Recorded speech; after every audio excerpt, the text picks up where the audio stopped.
हाँ ठीक है, ओके।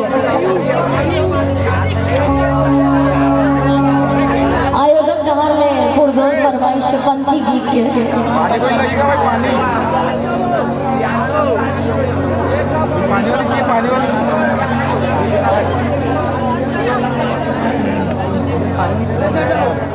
तो एक पंथी गीत किसे ते एक अंतरा और एक मुखड़ा सुनाऊं।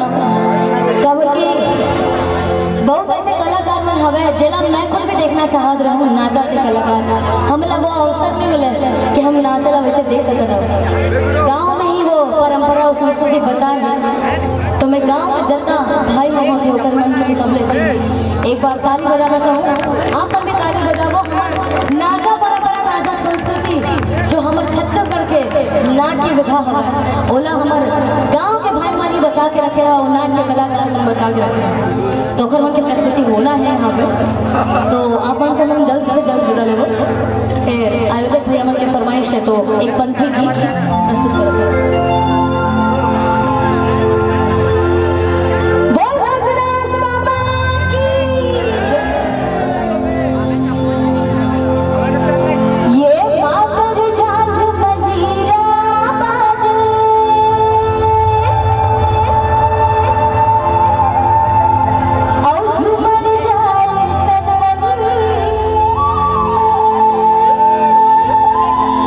गुरु जयंती गुरु महिमा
सम्राट आदरणीय दुकालू यादव जी ने गाया है और वो गीत आप मन के सामने में स्वर्ण प्रस्तुत करा थे। ओकर पहले मैं चाहूँ कि जम्मो झन है एक बार दोनों हाथ उठा के जयकारा